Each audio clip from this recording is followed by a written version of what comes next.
Vamos lá, pessoal. Então, boa tarde, pessoal. Esse é o último seminário de coisas legais do semestre e do ano, né? Digo a verdade. Então. E nós não vamos vir aqui no Natal fazer. Tipo, ou a gente pode fazer isso, igual já fizeram com o pessoal que eu sei aí, fala assim, marca dia 24 de dezembro. Aí vocês vêm e vocês gravam. Bom, vamos lá. Então, dessa vez eu vou ter que pedir para vocês não ficarem lendo certos grupos de discussão que estão rolando aí ao mesmo tempo do seminário, para vocês ficarem focados. Bom, hoje quem vai apresentar, nós temos uma dupla apresentando de novo, né? Novamente, mais uma dupla, vai ser o Gabriel e o Maurício que vão apresentar e vão falar sobre o que matemáticos pensam no banheiro. Espero que eles só falem sobre isso e não demonstrem.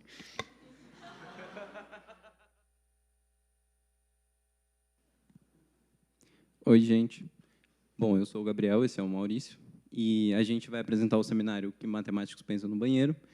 E, bom, para ser mais específico, vai ser um seminário sobre ladrilhamentos do plano euclidiano. Assim, o nome não diz muito, né? Mas, enfim, esse vai ser o tema.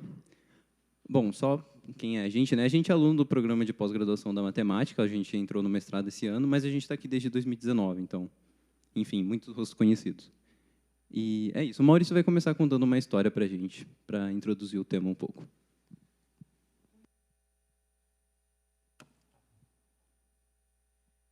Para introduzir a nossa apresentação, igual a Passarelli falou, a gente vai começar com uma historinha. Imagina que você foi na casa da sua avó e está tomando um café da tarde com ela, fofocando sobre as vizinhas dela. Passou a tarde assim, deu vontade de ir no banheiro.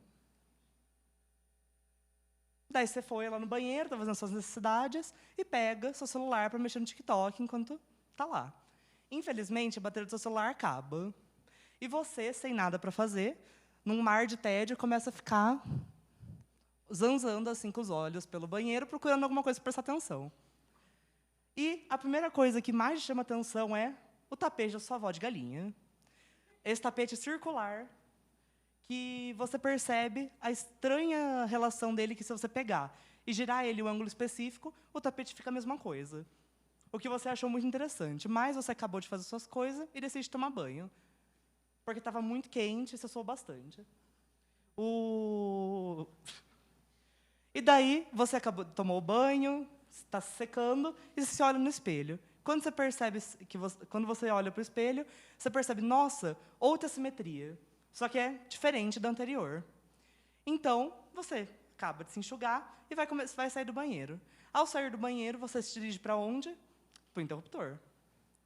Você vai, e quando você vai tocar no interruptor, você olha o azulejo do seu banheiro. E nele, a gente tem outra simetria, diferente das duas anteriores, em que você vai jogar um pouquinho para o lado, andar e virar reflexão.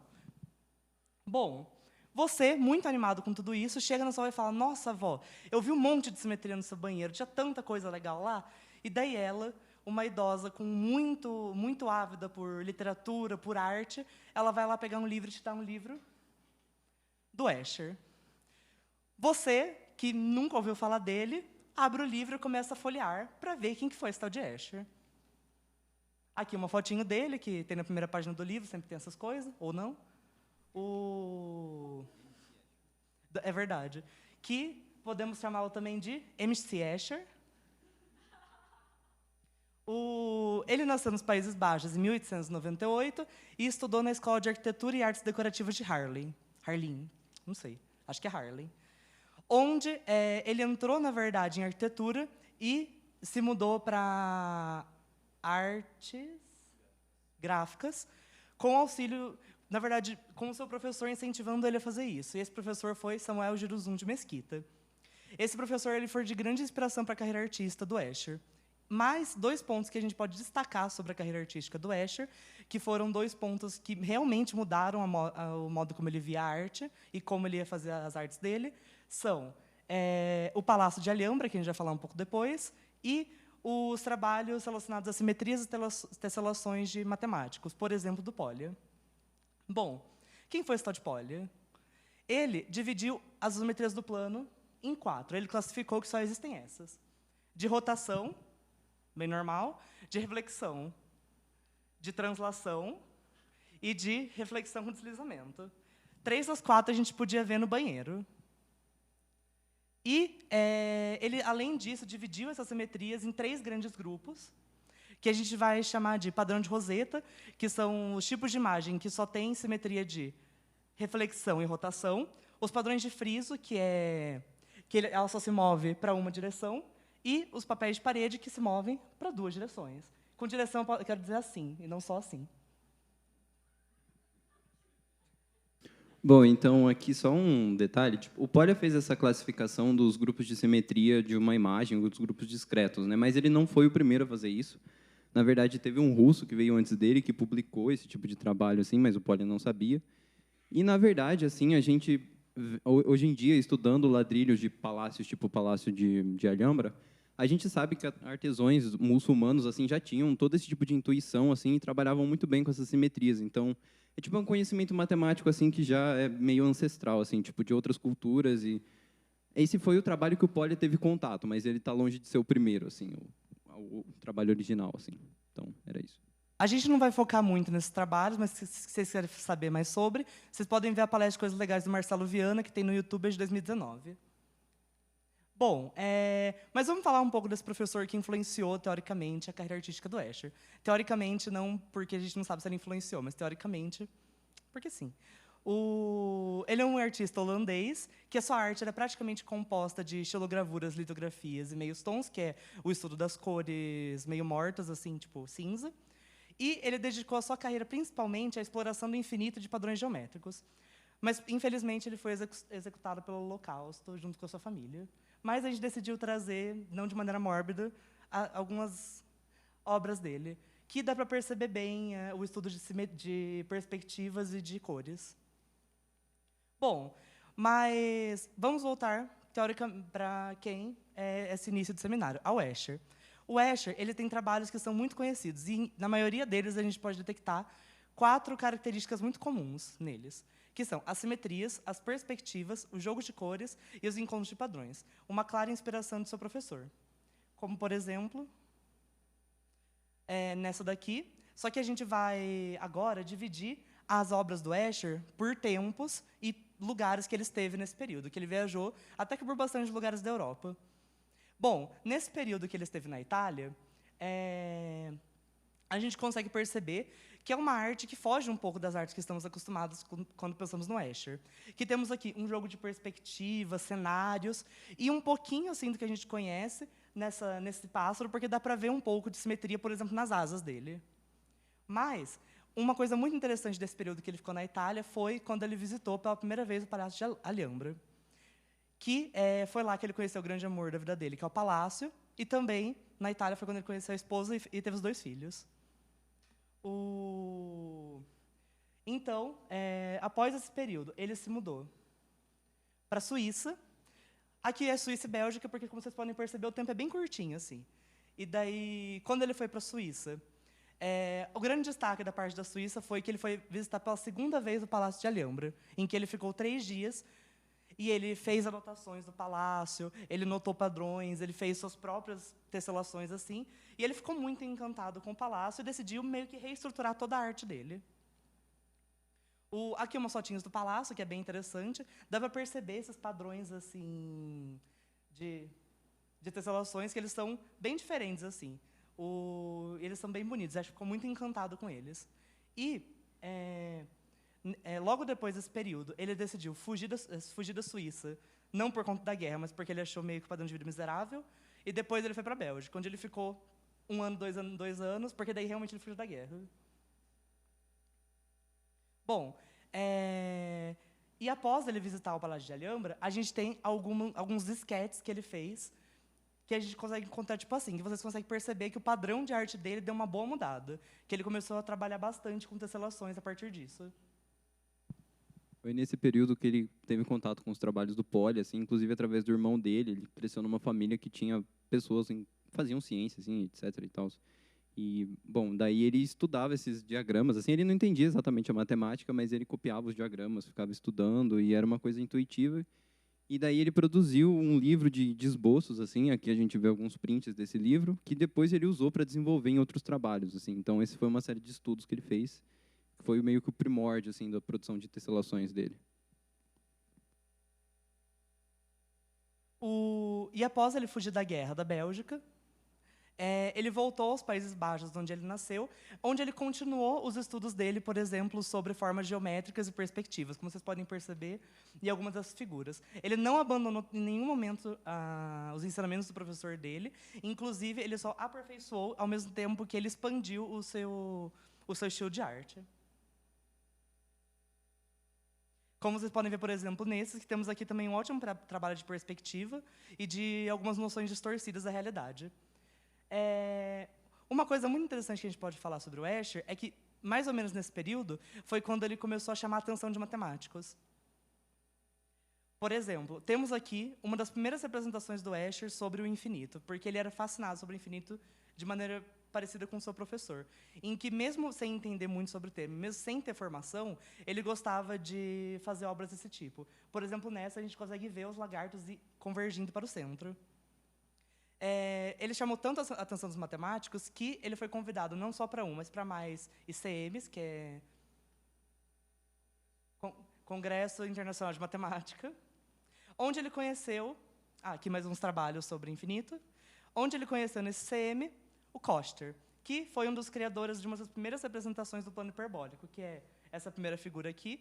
O Escher ficou extremamente encantado com essa figura e decidiu criar sua própria versão dela. Na verdade, não só uma, muitas versões dela, sendo essa aqui uma das primeiras.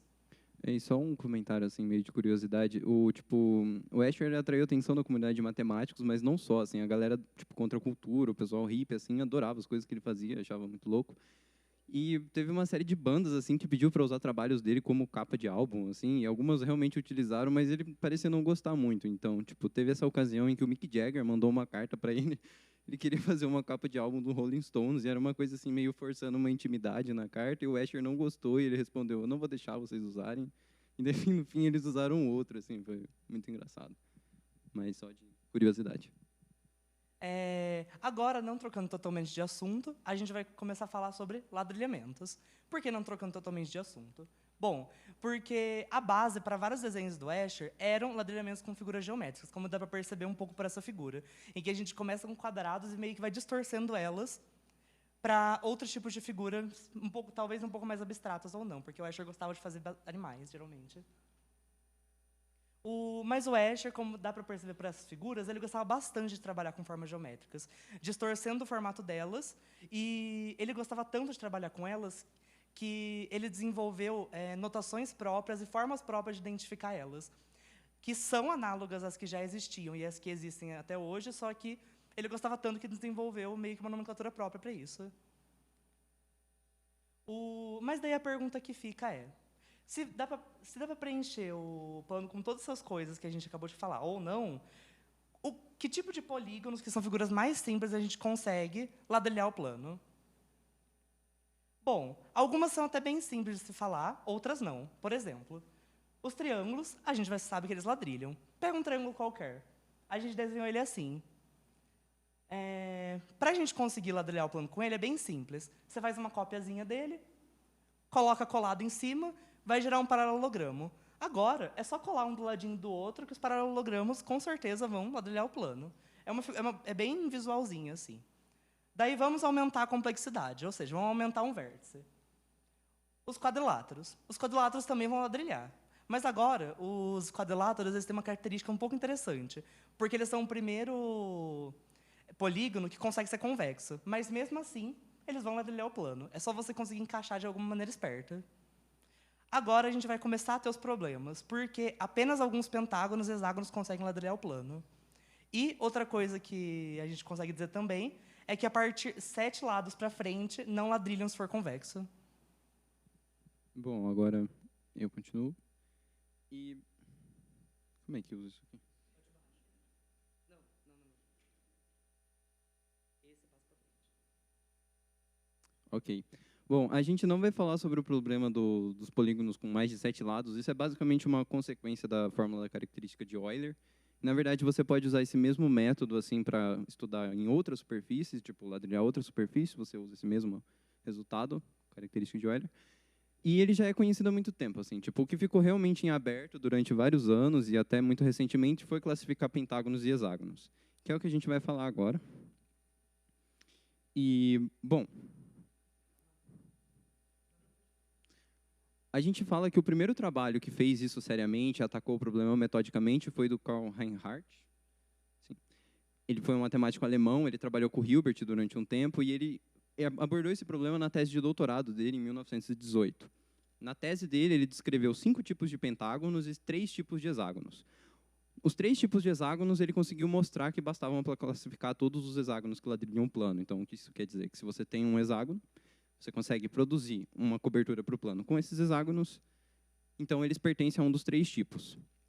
E, bom, só para deixar um pouco mais claro, a gente trouxe uns exemplos modelo assim, que mostram quais são as restrições sobre os hexágonos que a gente põe para caracterizar cada um dos tipos. Então, aqui, um ladrilhamento que a gente produz com um hexágono modelo do tipo 1. Como que a gente faz para entender? Assim? São basicamente restrições lineares. A gente enumera os lados aqui, a gente dá nomes para eles e faz isso de maneira consistente no entorno desse hexágono que a gente construiu. E daí, você pode ver que alguns lados sempre encostam em lados que têm o mesmo lado, tipo, mesmo nome, tipo E e B, ou o F também. Mas alguns lados diferentes encostam entre si. Então, você tem que pôr essa restrição, A igual a D.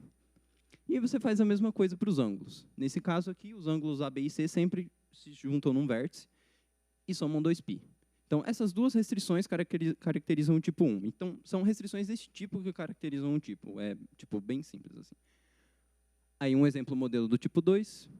Você faz a mesma coisinha, vê os nomezinhos dos lados. Aí, aqui a gente consegue destacar 2 restrições para os lados, uma para os ângulos, nesse caso A, B e D, somam 2π. E isso caracteriza o tipo 2. E aqui um exemplo do tipo 3. A gente não vai fazer de novo o mesmo processo, mas, enfim, eles formam essas pipoquinhas, é bem divertido. Então, as imagens dos modelos dos 3 tipos de hexágonos. O emocionante mesmo é com pentágonos. O Reinhardt ele descreveu 5 famílias de pentágonos. E, ele, na verdade, ele achava que esses pentágonos bastavam para classificar todo mundo que ladrilhava o plano. Só que, na verdade, não bastava, assim, tipo, e o lance, o que quebrou, assim, um pouco da análise dele, foi que ele assumiu certas coisas que, na época, faziam sentido, mas que depois a gente descobriu que não era verdade. Então, eu vou tentar explicar um pouquinho no quadro, mas, enfim. O rolê é que, quando a gente está estudando um ladrilhamento, você pode olhar para o grupo de simetria desse ladrilhamento. Então, imagina que você tem aqui seu ladrilhamento, e existem as transformações do plano, que quando você aplica nesse ladrilhamento, não alteram a sua figura. Você tipo, fecha o olho, aplica a transformação, na hora que você abrir o olho de novo, você vai ver a mesma coisa. Aí o lance é, para quem já estudou álgebra, você pode estudar a maneira como esse grupo age nos seus ladrilhos.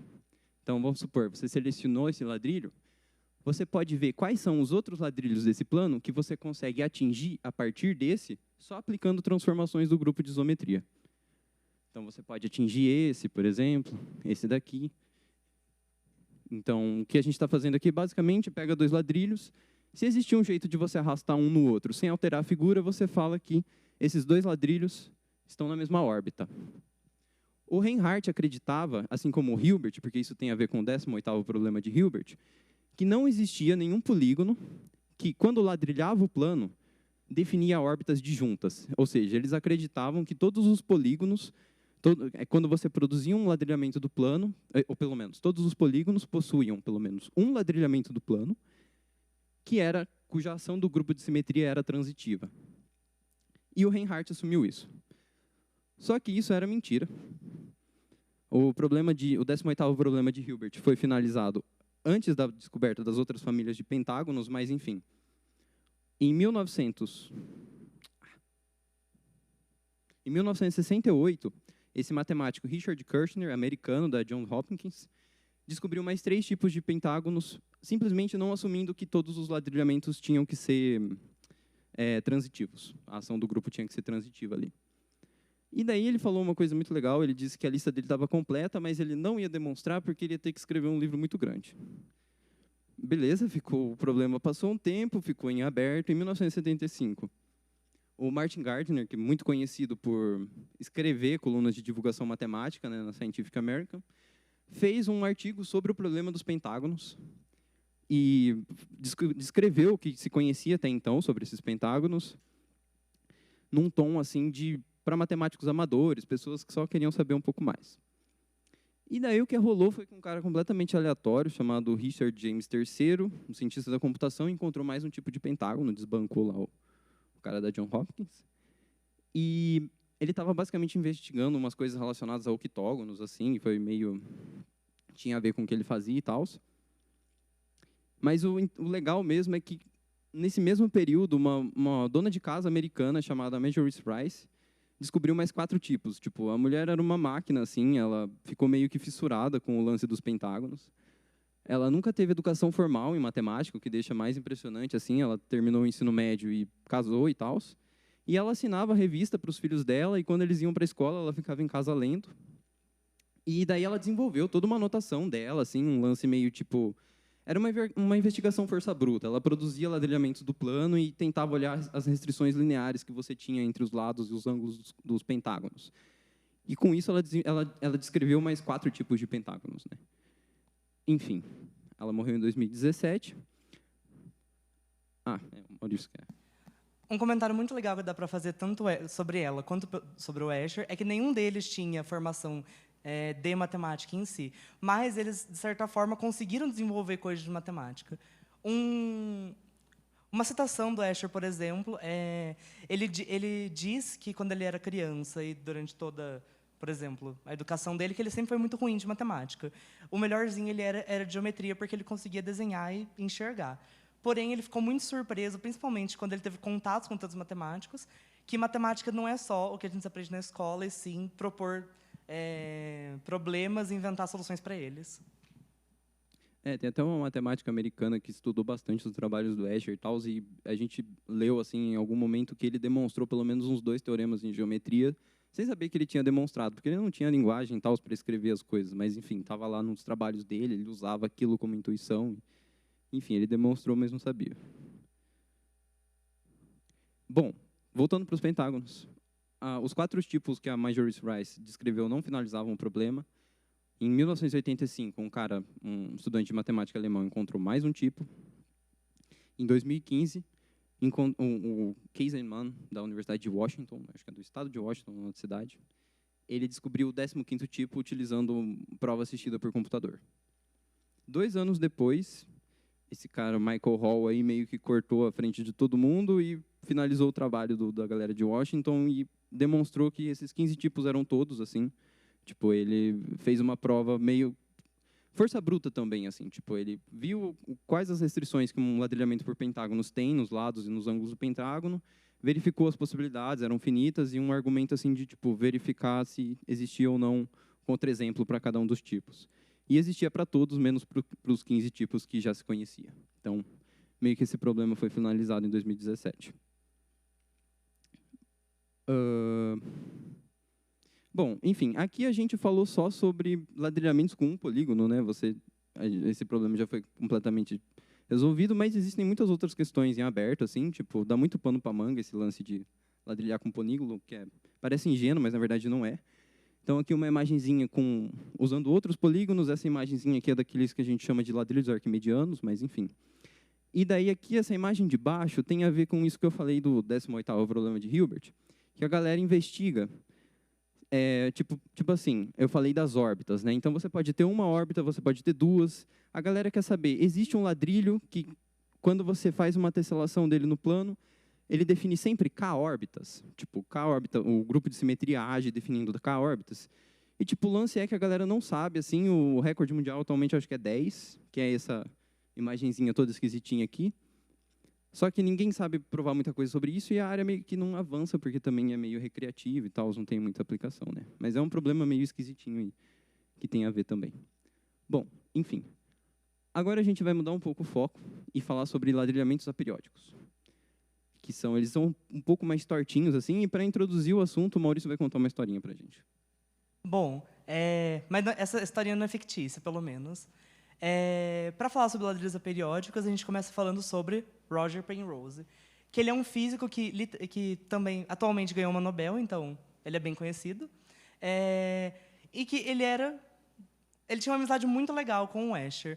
Teve um dia, em 1971, que ele foi na casa do Escher, bem pimpolhão assim, e deu para ele um quebra-cabeça muito especial, aquele lá que parece uma bicicleta lá em cima. Ele deu esse quebra-cabeça para o Escher e falou, esse quebra-cabeça aqui só tem um jeito de montar. Faz aí. Algumas semanas depois, o Escher devolveu numa carta como fazia, estava certo, só que ele gostou tanto que ele decidiu fazer uma versão dele desse quebra-cabeça, que foi... Passa a imagem. Ele fez essa tesselação dele, que infelizmente veio a ser a última tesselação dele, que é os Fantasminhas, em 1971, e ele veio a falecer 2 anos depois.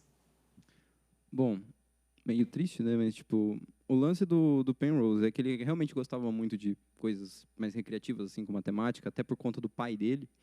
E nas décadas de 1960 e 1970, ele se interessou por um problema relacionado a ladrilhamentos proposto por um cara da lógica, chamado Hao Wang.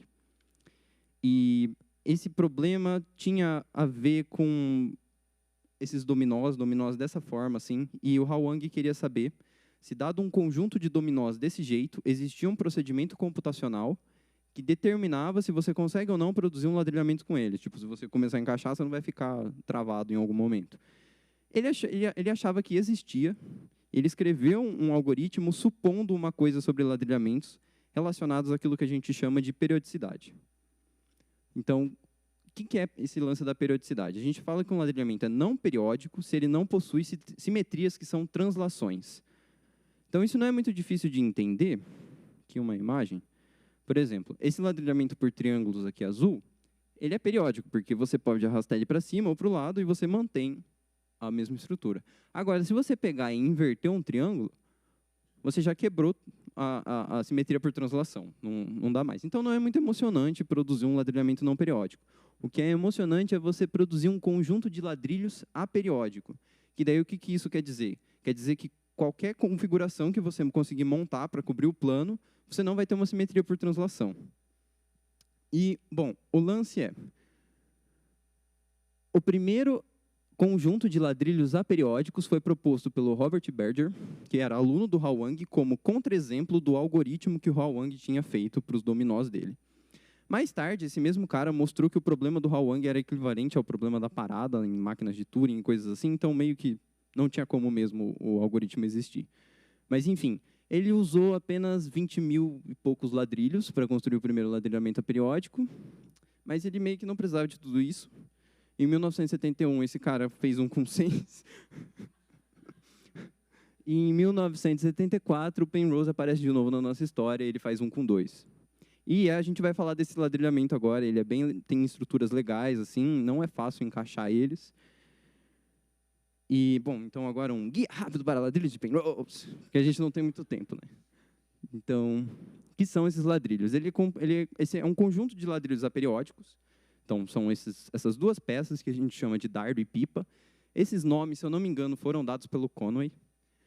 E daí o que definem elas são esses ângulos, basicamente, você pode construir em qualquer escala, né? Mas está aparecendo o número de ouro aí. Mas esse ângulo aí que depende de π sobre 5. Daí você constrói elas desse jeito, um nome sugestivo. E você não pode encaixá-las de qualquer jeito, porque se você encaixá-las de qualquer jeito, você produz ladrilhos periódicos. Então aqui a gente tem um losango, né? Isso a gente pode encaixar periodicamente. Então, o que o Conway sugeriu que a gente fizesse para ficar bonitinho também, né? Não existe espaço para ladrilhos feios, ele desenhou essas curvas. E daí a regra é, você tem que encaixar os ladrilhos mantendo curvas de mesma cor contínuas. Então, por exemplo, uma configuração que é permitida. E aqui, uns nomes legais que ele também deu, assim, né? Um homem incansável, tipo... Essas aqui são as 7 maneiras que você tem de encaixar esses 2 ladrilhos ao redor de um vértice. Daí forma essas formas sugestivas também. Bom, só que isso não é suficiente para você montar um ladrilhamento aperiódico com essas 2 peças. Se você só seguir essa regra de manter as curvas de mesma cor, você vai ficar enroscado em algum momento. E para entender o que você tem que fazer de verdade, você precisa olhar para uma estrutura de meio fractal, assim, que esses ladrilhamentos possuem quando você encaixa eles direito. Então, o jeito mais simples de explicar isso é meio que fazendo na prática o processo. Então, suponha que você começou com um ladrilhamento certo, assim, essa região consegue ser estendida para o plano todo. E o que você faz? Você divide todo mundo no meio. Então, você vai lá, pega os seus ladrilhos e divide em triângulos A e em triângulos B. Daí vai ficar uma coisinha bem bagunçada desse jeito, mas, enfim. Chama o truque da subdivisão. Aí você vai compor. Você pode mostrar que todo ladrilho B está grudado num A, de forma a formar um ladrilho B reescalado pelo número de ouro. Então, eu pintei de azul as regiões que a gente vai unir. É a primeira parte do truque da composição. Depois, você pode mostrar que todo ladrilho A está grudado num B, formando um ladrilho A reescalado. Então, são os ladrilhos A reescalados são os ladrilhos verdes. E os Bs que sobraram são os azuis, igual da outra imagem. Só que daí agora não é difícil de enxergar como você volta para dardos e pipas. É só você unir a galera. Então, a gente saiu de um ladrilho pequeno para um ladrilho com peças reescaladas. E esse ladrilho aqui, em específico, tem uma coisa muito divertida nele, que se você olhar bem, você vai ver o Batman. Não, brincadeira, é só uma piada ruim isso. O lance que aconteceu aqui é que você saiu de um ladrilhamento por pipas e dardos e foi para um ladrilhamento por pipas e dardos 60% maiores. Por que isso é interessante? Porque a partir disso você consegue mostrar todas as propriedades desses ladrilhamentos. Tipo, esse processo que a gente fez de inflar pode ser revertido, então você pode produzir ladrilhamentos menores, com peças menores, cobrindo a mesma região. Só que é só você reescalar depois e cobrir uma área 60% maior. Aí você aplica o que a gente chama de teorema da extensão, que é basicamente aquela coisa do tipo, se você tem uma sequência num espaço compacto, existe uma subsequência convergente. É tipo uma aplicação disso, assim, esse teorema da extensão. Então, você consegue produzir ladrilhamentos cada vez maiores, então existe um ladrilhamento. E esse lance de você inflar eles e essa unicidade desse processo faz com que as simetrias de um ladrilho original sejam carregadas para o próximo. Então, meio que você não pode ter translações, porque você está aumentando as peças. Então, a sua translação ia ter um tamanho, só que a sua peça está ficando maior que esse tamanho. E, bom, isso mostra que não existem translações. Então, são ladrilhos aperiódicos. Só que eles são ladrilhos bem excêntricos, na verdade. Assim, tipo, você pode mostrar, por exemplo, que dardos e pipas têm um quociente, quantidade deles, que tende ao número de ouro. Você pode mostrar que existem não inumeráveis ladrilhamentos. E mais esquisito ainda, que qualquer região finita de um certo ladrilhamento se repete infinitamente dentro de qualquer outro. E existem estimativas para essas distâncias entre as repetições. Tudo isso, se eu não me engano, foi feito pelo Conway. Ele gostou muito desses ladrilhos. E, bom, aqui a gente meio que termina de falar sobre os ladrilhos de Penrose. E, bom, talvez alguns de vocês tenham visto no TikTok isso, talvez no banheiro, inclusive, que existe o problema chamado Einstein, que é um trocadilho em alemão relacionado a uma pedra, você encontrar um único ladrilho que cobre o plano inteiro, sempre de maneira aperiódica, não periódica. Ele ficou em aberto, só que, na verdade, em 2010, a galera descobriu, ou melhor, uma matemática amadora e um colaborador, assim, descobriram esse hexágono esquisito, só que a comunidade matemática meio falou, isso é migué, porque ele é não conexo. E ficou em aberto desde então, só que em 2022 a galera achou essa pecinha que chamam de chapéu, mas que eu não vejo um chapéu, eu vejo uma camisola, assim, uma coisinha assim. E daí o problema foi finalizado. Então, meio que era isso que a gente ia falar sobre ladrilhos aperiódicos. E na palestra inteira, na verdade. Muito obrigado, gente. Obrigado.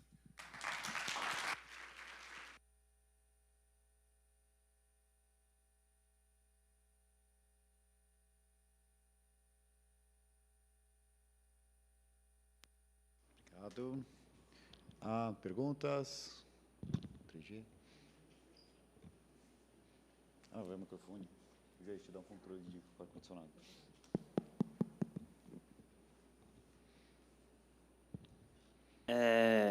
Seminário top. Eu queria perguntar uma coisa que eu só talvez não tenha entendido quando vocês falaram. Então, quando você fixa, tipo, quando você força que os pentágonos tenham uma única órbita, a órbita seja única, né, a ação seja transitiva, só existem aqueles 5. É exatamente isso. Tá, todos os outros então tem mais de uma órbita. É que, tipo assim, é meio sutil o negócio, mas é que aqueles 5 tipos produzem pelo menos um ladrilhamento cuja a ação do grupo é transitiva. Os outros tipos produzem ladrilhamentos, não produzem ladrilhamentos cuja ação é transitiva, saca? Então, sobre esse termo produzir ladrilhamentos, você falou ele algumas vezes no seminário, e eu acho que talvez eu não tenha entendido muito bem. Como que você produz ladrilhamentos através de outros, assim? Tipo, vocês deram um exemplo agora do negócio de você dividir no meio e tal, e aumentar, mas tem outras maneiras, assim? Tem uma ideia de composição de ladrilhos? Então, quando a gente fala produzir, é realmente uma coisa meio assim, pega um ladrilho, todos os jeitos que você tem de encaixar ele para cobrir o plano, sabe? Então, Ah, tipo, ok, tá, tudo bem. tipo do triângulo, assim, sabe? Você cobre com triângulos, mas você pode cobrir de outros jeitos também, assim, tipo, Tá, tá. todas tá. as variações possíveis disso. Não, beleza, show. Obrigado.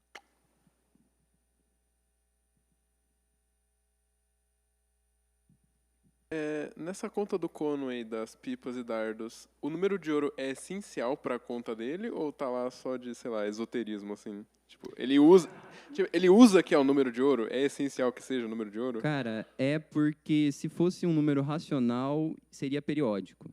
O fato de ser irracional é que mostra que não existe uma região que se repete, assim. E essa coisa do número irracional é meio estranha, na verdade, assim, porque, tipo, existem técnicas de produção desses ladrilhos, porque é difícil de encaixar eles. Aí a galera produz um ladrilhamento em 3 dimensões e intercepta por um plano com um ângulo irracional, e isso dá um não periódico, sabe? Assim, essa coisa de ser irracional é meio esotérico, mas é meio importante também, assim, ao mesmo tempo.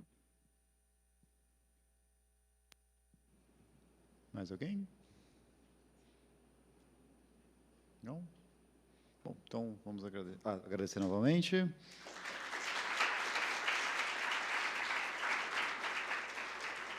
E a gente tem os certificados laranja. Esse negócio de ficar apresentando de dupla sai do dobro do caro o seminário. Bom, então esse foi o último desse ano, e então ano que vem, provavelmente o primeiro é o na semana de recepção dos calouros, certo? Tipo, provavelmente a gente faz. Até mais, pessoal.